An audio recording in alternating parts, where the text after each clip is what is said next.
Berjumpa kembali bersama kami Alpi Channel ya. Kini kita memasuki pertemuan ke-7 dalam pembuatan aplikasi nota kasir ya. Jadi kita aktifkan dulu filenya. Kemarin kita sudah mendesain user form 1 ya. Ini user form 1 ya. Jadi perlu kita tinjau kembali ya, bahwa ini label kemarin ya kita buatkan, kita copy ya, paste label, ini label 1 ya, double klik, tetap dituliskan codingnya seperti ini ya, bahwa nomor halaman itu bukan nomor halaman ya, nomor kwitansi itu dari A2 ini ya, dari sel A2 ini ya. Nah ini ya, sel I2 maksud saya seperti itu ya. Kemudian untuk textbook 1 ini ya, kita kasih keterangannya di sini ya. Nah ini ya, di captionnya klik hanya untuk mengedit atau menghapus data ya. Maksudnya nanti sudah diketik itu ya, di run seperti ini ya. Nah, jadi klik hanya untuk mengedit dan menghapus data ya. Jadi di sini. Jadi fungsinya nanti untuk pencarian ya, sedangkan nomor sertifikat, nomor kwitansi ya berdasarkan ini label 1 ini ya. Kemudian di sini double klik ya. Ketikkan textbook 2 set fokus, maksudnya setelah memilih data di sini nanti langsung ke sini kursornya ya. Nah, sekarang kita memasukkan coding input data ke database ya, dari user form ke database di tombol input ya, kita double klik input ya. Jadi saya pastikan ini sudah coding saya buatkan, perlu saya jelaskan.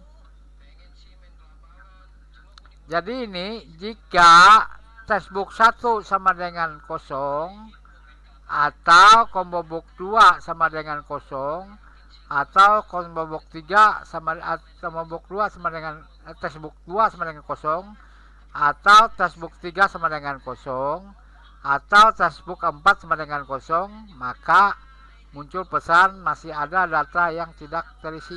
Nah, jadi walaupun kita jalankan ya,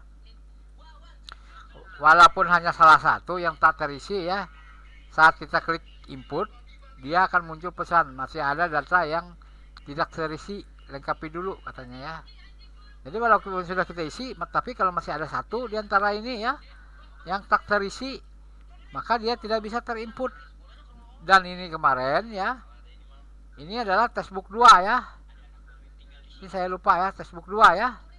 Double klik di user form, jadi di sininya kita ganti yang 1 jadi 2 ya. Agar nanti saat kita jalankan daftarnya ada ya. Nah, pilihannya ada ya.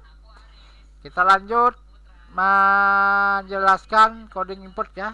Double klik. Ini tadi ya, untuk ini ya, untuk mencek data sebelum diinput ya, harus ada semua datanya ya. Kita menggunakan fungsi if ini. Sedangkan exit sub ini keluar ya, tapi tidak keluar dari penulisan dari coding input ya. Nah, dim baris aslong itu maksudnya pin itu ya, pencarian berdasarkan baris ya. Kalau ditemukan baris itu adalah kolom pertama, yang berikutnya adalah kolom kedua ya, dan seterusnya.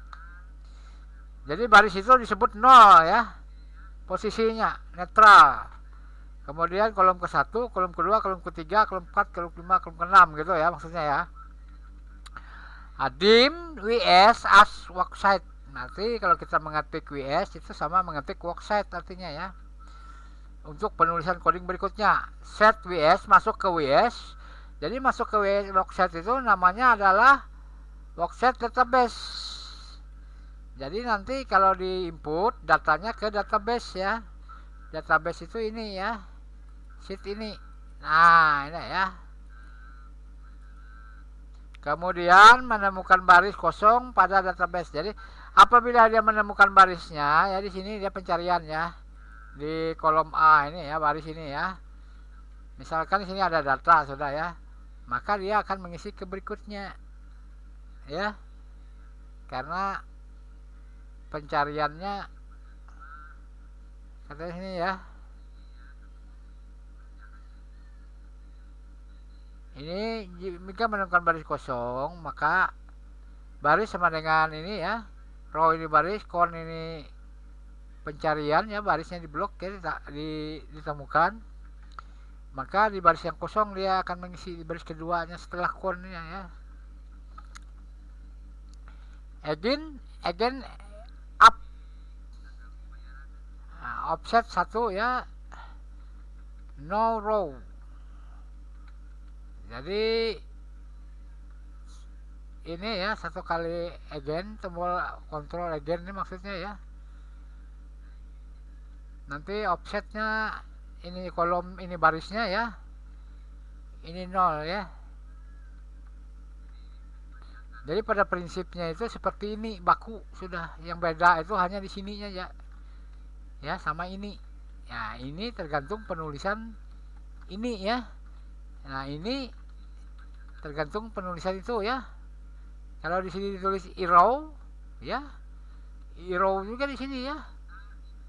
Biasanya kalau bahasa Inggrisnya arrow mereka ya, kalau kita baris.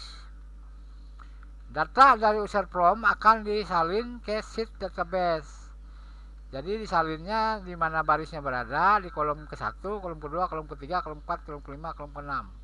Kolom ke-1 untuk label 1 ya, di caption itu nomor sertifikat. Kolom ke-2 untuk textbook itu ya, nama ya, textbook 1. Kolom ke-3 ini untuk combo book 2. Combo book 2 itu adalah jenis pembayaran tadi ya. Ini jumlah ini yang dibayar ya. Textbook ke-4 sesuai di sini. Nah, ini jumlah yang dibayar, ini nama yang menerima, tanggal pembayaran diterima ya. Coba kita jalankan.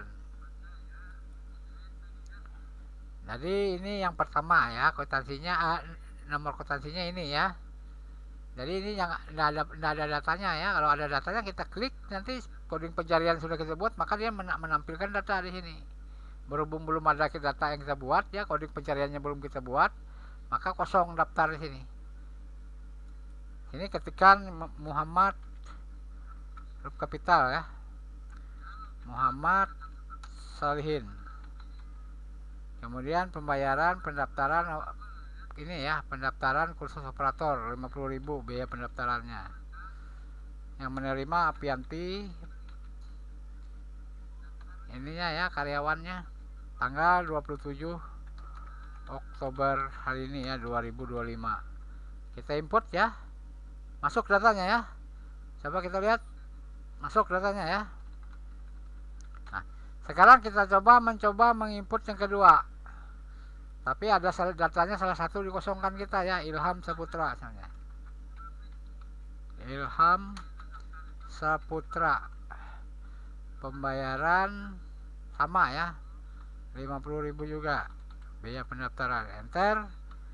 Di sininya kita kosong ya, tanggal aja langsung 26 Oktober 2025 ya. Kita input. Nah, masih ada data yang tidak terisi, lengkapi dulu. Jadi yang tidak terisi itu ya nama penerimanya nih. Jadi kita ketik aja Apianti misalnya. Maka Apianti gitu ya, maka bisa terinput ya. Nah, jadi tutup dulu ya. Jadi datanya sudah kita input ini 2 ya. Jadi kontrol again itu ya, untuk memblok sampai akhir baris ya. Itu tadi yang fungsi pencarian yang di coding kita tadi ya. Kalau kontrol shift panah itu sampai akhir baris juga ya. Kalau kontrol panah kembali ya. Nah, itu fungsi itu. Ya, ini kita manual aja ya. Nah, sampai sini aja kita kasih border ya. Jadi bagi yang baru bergabung ya, jangan lupa subscribe video ini agar tidak ketinggalan video berikutnya. Yang sudah bergabung, bantu saya untuk mengembangkan channel ini dengan mengklik like dan membagikan video ini ya. Atas bantuannya